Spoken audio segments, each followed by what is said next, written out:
Hello students, आज का हमारा टॉपिक है chapter 2 class 11th biological classification. हम इसके सारे इंपॉर्टेंट क्वेश्चंस का डिस्कशन करेंगे विद सॉल्यूशन। क्वेश्चंस के साथ साथ आंसर भी बताएंगे आपको। तो स्टार्ट करते हैं। सबसे पहला क्वेश्चन है 5 किंगडम क्लासिफिकेशन। अगर आप एनसीईआरटी के अकॉर्डिंग देखें तो ये चैप्टर नंबर 2 के पेज नंबर 17 पे मिलेगा आपको। तो हम इसका एनसीईआरटी से ही रीड कर लेते हैं।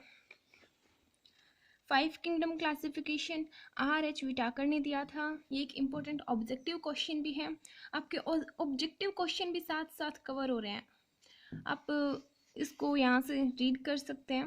RH विटाकर ने दिया था और इसमें 5 किंगडम थे: Monera, protista, fungi, Plantae, animalia. और एक इसमें ये क्वेश्चन भी बन सकता है कि 5 किंगडम क्लासिफिकेशन में लास्ट में किंगडम कौन सा बना था, तो लास्ट किंगडम फंगी बना था। 4th किंगडम क्लासिफिकेशन में बाकी सारे थे बट फंगी नहीं था। 5 किंगडम में लास्ट में फंगी बना था। इसके क्राइटेरिया, इसके मेन क्राइटेरिया ये भी आपको लर्न करने हैं कि इसके क्या क्या क्राइटेरिया थे, किस किस आधार पे इसको बांटा था। इसका फर्स्ट क्राइटेरिया है सेल स्ट्रक्चर। किस स्ट्रक्चर की है? Cell body organisation, mode of nutrition, reproduction and phylogenetic relationship. अगर आप इसकी ट्रिक याद करना चाहें तो आप इसकी ट्रिक देख सकते हैं। CPMT।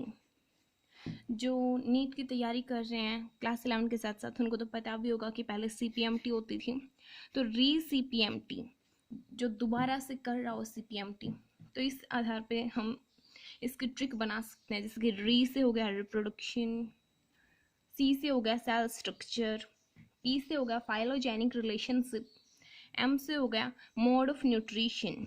तो आप ऐसे इसको लर्न कर सकते हैं। ऐसे कुछ भी खुद से ट्रिक बनाइए, इससे आपको ज़्यादा जल्दी याद होगा। हम क्वेश्चन नंबर 2 देखते हैं। क्वेश्चन नंबर 2 कहता है बैक्टीरिया 4 शेप। बैक्टीरिया की जो 4 शेप होती हैं उनके आधार पे क्वेश्चन बन सकता है, उनके बेसिस पे। इसका एनसीईआरटी के पेज नंबर 18 पे देखते हैं हम। Page number 18 NCERT. Bacteria are grouped under 4 categories. 4 categories हैं अकॉर्डिंग टू शेप। फर्स्ट है स्फेरिकल शेप्ड कॉकस। ये स्फेरिकल शेप्ड कोकाई, यानी कि बहुत ज़्यादा है, प्लूरल है तो कोकाई, सिंगल हो तो कोकस। रोड शेप, ये तो हो गया फर्स्ट। अब सेकंड है रोड शेप बैसिलस। ये है रोड शेप बैसिलस, अगर ये प्लूरल हो तो बैसिली। एंड थर्ड हो गया कोमा शेप विब्रियम। विब्रियम अगर एक हो तो विब्रियम, अगर बहुत सारे हम प्लूरल हो तो विब्रियो। फोर्थ हो गया स्पाइरल स्पाइरलम, यानी कि जो स्पाइरल शेप हो, ऐसे ऐसे ऐसे ऐसे, स्पाइरल शेप स्पाइरलम। इसमें फ्लैजिलम भी प्रेजेंट होते हैं। अगर बहुत सारे हो तो स्पाइरेला, और अगर एक हो तो स्पाइरलम। ये इसके 4 टाइप हो गए। ये विब्रियोकोमा शेप, ये इसके 4 कैटेगरीज हो गई बैक्टीरिया की according to their shape. Third question है साइनोबैक्टीरिया। साइनोबैक्टीरिया जिसको हम BGA ब्लू ग्रीन एल्गी भी बोलते हैं। ये हमें एनसीईआरटी के पेज नंबर 19 पे मिलेगा। ये रहा साइनोबैक्टीरिया। साइनोबैक्टीरिया को हम ब्लू ग्रीन एल्गी भी बोलते हैं, means BGA। Okay. Has chlorophyll A। इसमें क्लोरोफिल A होता है एकदम ग्रीन प्लांट्स की तरह। जो हमारे आसपास हम जितने भी ग्रीन प्लांट्स देखते हैं उन सभी में भी क्लोरोफिल A होता है, और साइनोबैक्टीरिया में भी क्लोरोफिल A होता है। दीज आर फोटोसिंथेटिक ऑटोट्रोप्स, यानी कि ऑटोट्रोप्स हैं, photosynthetic autotrophs. The cyanobacteria are unicellular. ये यूनिसेलुलर होते हैं, कॉलोनियल और फिलामेंटस, यानी कि कॉलोनी में भी रह सकते हैं, बहुत सारे इकट्ठे भी रह सकते हैं, और फिलामेंटस अकेले भी रह सकते हैं। फ्रेश वाटर और मेराइन, फ्रेश वाटर में भी रह सकते हैं, और मेराइन यानी कि नमक के पानी में, नमकीन पानी में भी रह सकते हैं। और टेरेस्ट्रियल एल्गी, और ये जमीन के ऊपर भी रह सकते हैं, लैंड के ऊपर भी रह सकते हैं। The colonies are generally surrounded by gelatinous sheet। इनकी जो कॉलोनी होती हैं वो जनरली किसी जेलेटिनियस सीट से कवर होती हैं। ये हम इसमें इतना साइनोबैक्टीरिया हम लिख देंगे तो ये काफ़ी है। और ये एक यू बैक्टीरिया की टाइप है। This is all correct. इसके कुछ बेसिक कैरेक्टर भी हैं, वो भी लिख सकते हैं, जिसके इसमें presence of rigid cell wall, rigid cell wall होती है। And if motile a flagellum, अगर ये मोटाइल हैं यानी घूम सकते हैं तो सिर्फ एक फ्लैजिला होगा। Okay, these are the common character of eubacteria, and cyanobacteria is a type of eubacteria in kingdom Monera. Then fourth question is Nostoc and Anabina. Page number 19 NCERT, same page, Nostoc and Anabina. Here, these can fix atmospheric nitrogen in special cells called heterocyst. ये देखिए, ये special cell हैं heterocyst, ये nitrogen fixation का काम करती हैं और इनके ऊपर से ये मेसिलेनियस सी प्रेजेंट होती है। Filamentous blue green algae nostoc Anabaena, ये नॉस्टॉक का पिक्चर दे रखा है और नॉस्टॉक और एनाबिना दोनों ही साइनोबैक्टीरिया की टाइप हैं और ये नाइट्रोजन फिक्स कर सकते हैं। ये क्वेश्चन बनता है कि कौन कौन नाइट्रोजन फिक्स कर सकता है, तो साइनोबैक्टीरिया की टाइप नॉस्टॉक एनाबिना, इनमें हेट्रोसिस्ट सेल होती हैं, वो नाइट्रोजन फिक्सेशन में हेल्प करती हैं। The next question is mycoplasma feature. Mycoplasma के क्या क्या फीचर होते हैं? On page number 20, mycoplasma, the mycoplasma are organism that completely lack a cell wall. ये वो ऑर्गेनिज्म होते हैं जिनमें सेल वॉल completely absent होती है, cell wall is absent. They are the smallest living cell known, ये सबसे स्मॉलेस्ट लिविंग सेल है। ये भी एक इम्पोर्टेंट क्वेश्चन है कि सबसे स्मॉलेस्ट लिविंग सेल कौन सी है, तो माइकोप्लाज्मा, जिसको PPLO भी बोलते हैं, means pleuro pneumonia like organism. Okay, then can survive without oxygen, ये बिना ऑक्सीजन के भी सर्वाइव कर सकते हैं।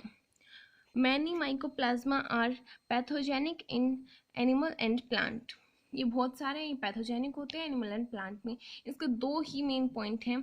फर्स्ट, इनमें सेल वॉल लेक होती है यानी कि सेल वॉल एब्सेंट होती है, सेल वॉल नहीं होती, और ये स्मॉलेस्ट लिविंग सेल हैं जो अभी तक पाए गए हैं। और थर्ड पॉइंट भी लिख सकते हैं कि कैन सर्वाइव विदाउट ऑक्सीजन, बिना ऑक्सीजन के भी सर्वाइव कर सकते हैं। इसमें आप 3 पॉइंट लिख देंगे तो काफ़ी है, इसमें यही है इंपॉर्टेंट। देन नेक्स्ट क्वेश्चन देखते हैं।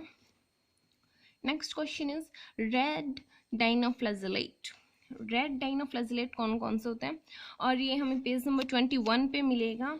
और रेड डाइनोफ्लैजेलेट गोनायुलेक्स, आप जैसे भी इसके प्रोनाउंसिएशन करना चाहें आप देख सकते हैं, मैं तो इसको गोनायुलेक्स बोलती हूँ।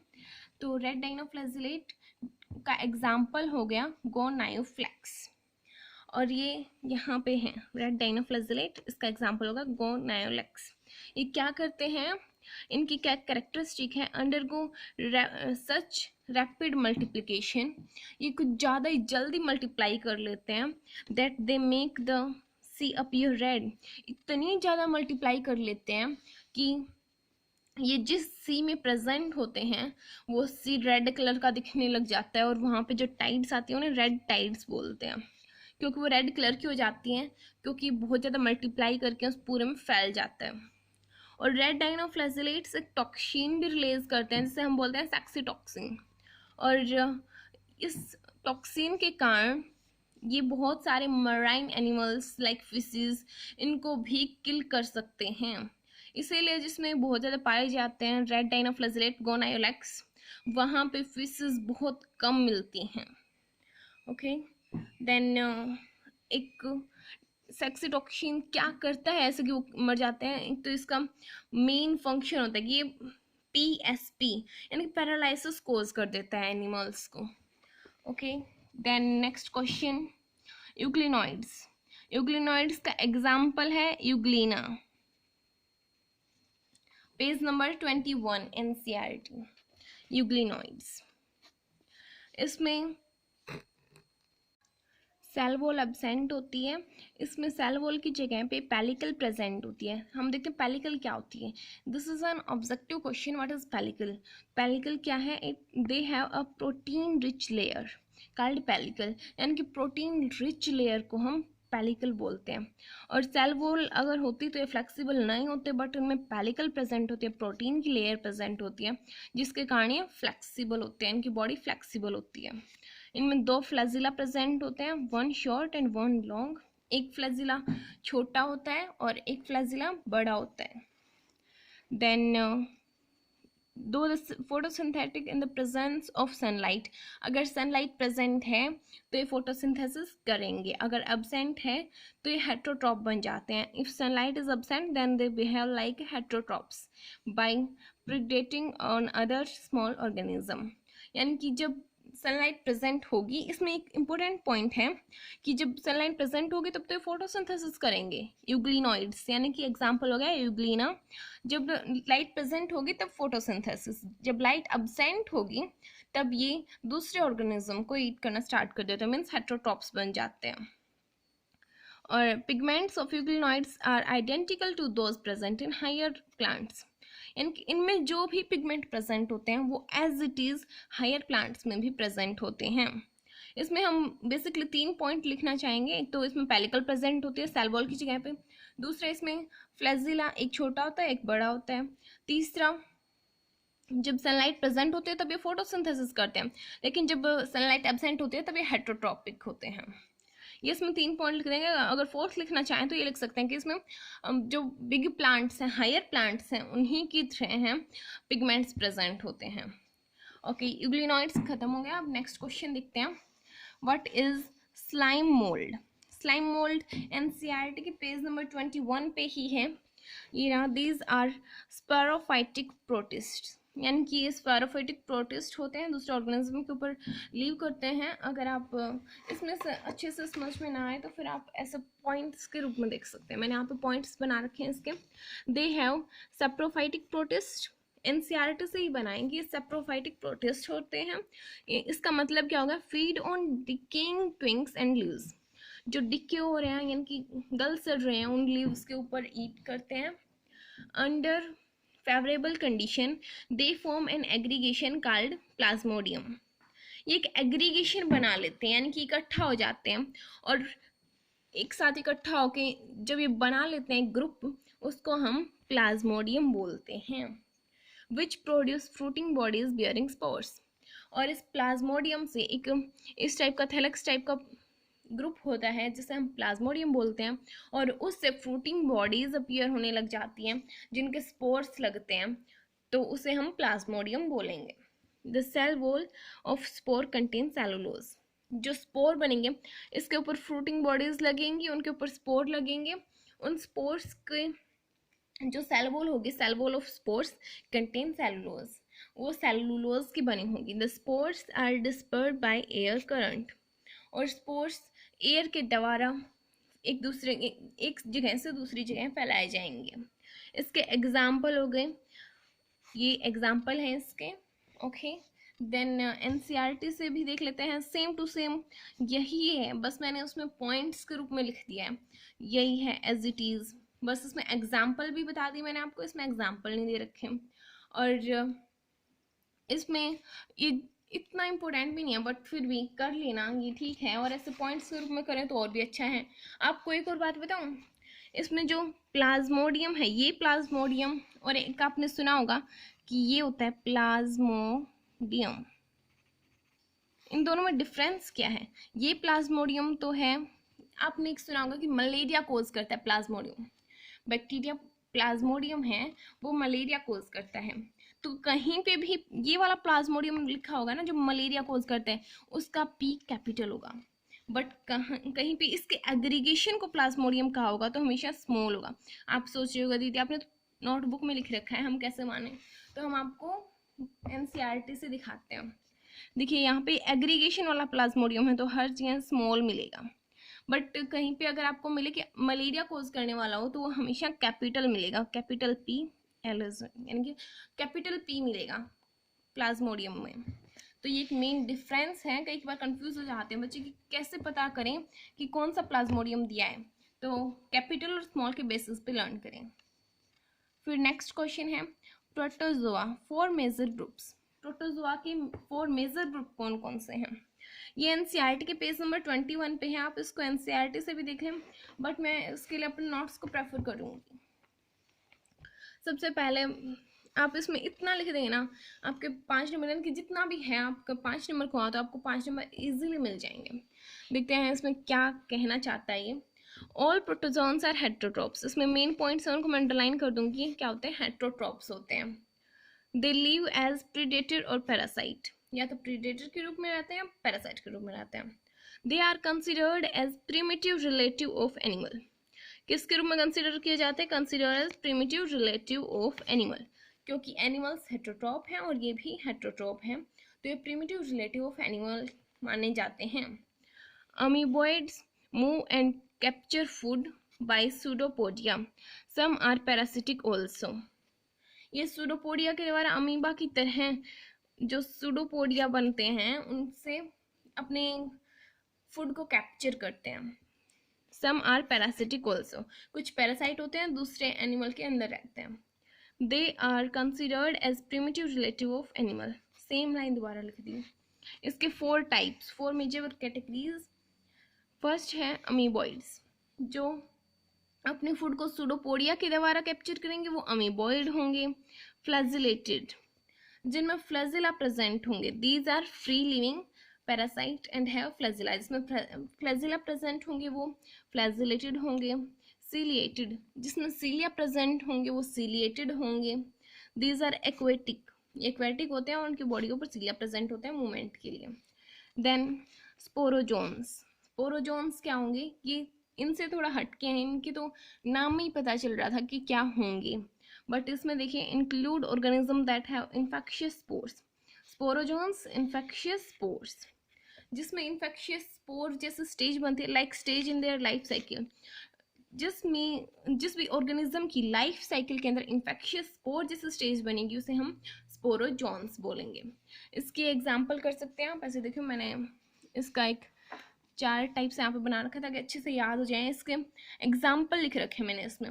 अमीबॉइड्स, जो अमीबा की तरह जिनमें सूडोपोडिया बने, इसके एग्जाम्पल हो गए amoeba and Entamoeba. Then flagellated, जिसमें फ्लैजिला प्रेजेंट होते हैं, इसका एग्जाम्पल हो गया ट्रिपैनोसोम।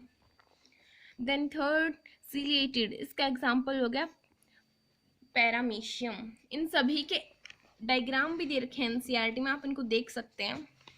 देन फोर्थ है स्पोरोजोन्स, जिनमें इन्फेक्शियस स्पोर बनते हैं, उसका एग्जाम्पल हो गया प्लाज्मोडियम।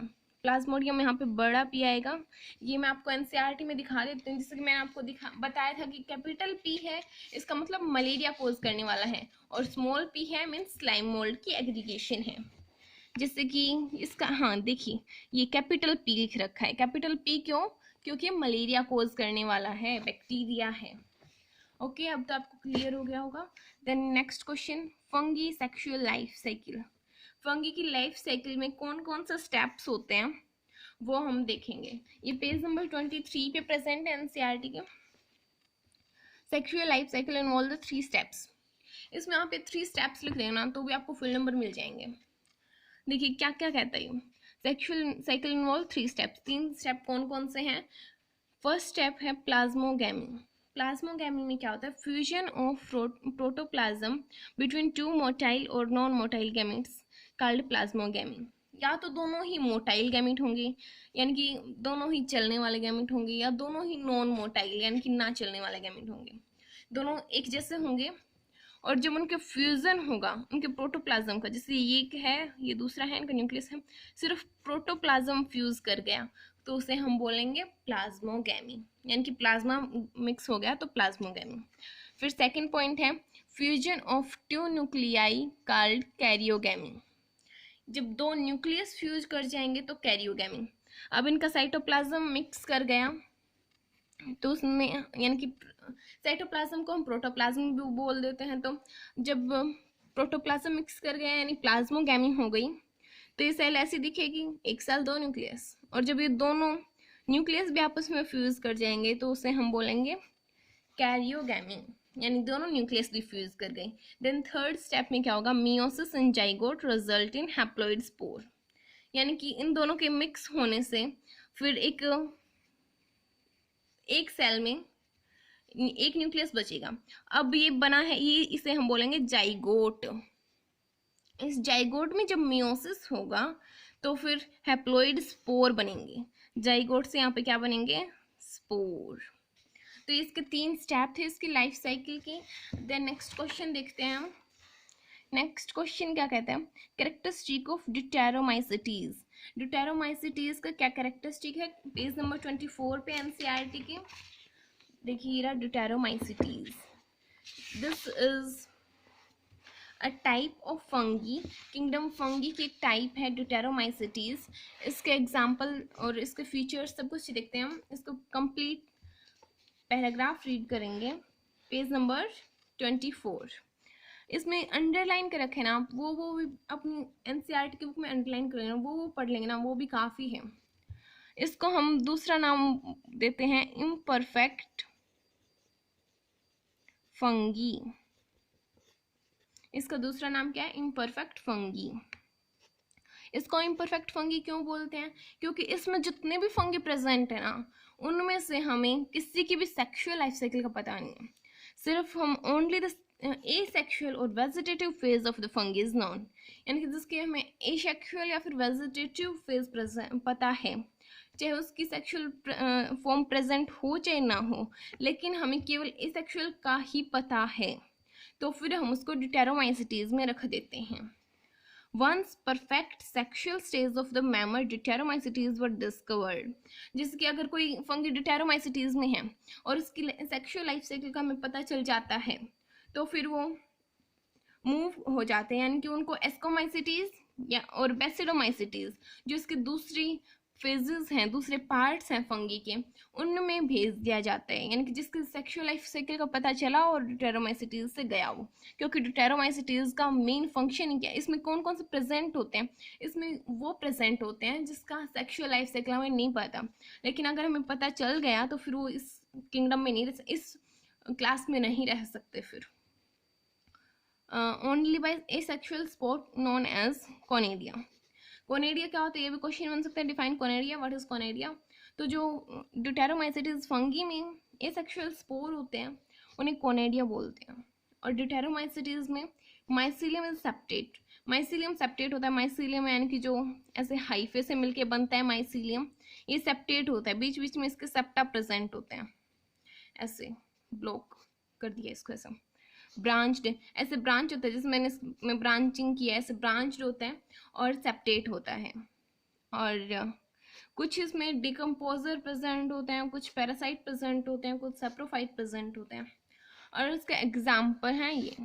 और इसके बारे में आपको खास बात बता दूं तो जो शुगर केन होता है, गन्ना होता है, उसमें रेड कलर की एक लाइन मिलती है हमें, रेड रोट होता है उसका, वो इसी के कारण होता है, ड्यूटेरोमाइसिटीज फंगी की इस पार्ट, इस एग्जाम्पल के कारण होता है, it cause red rot of sugar cane.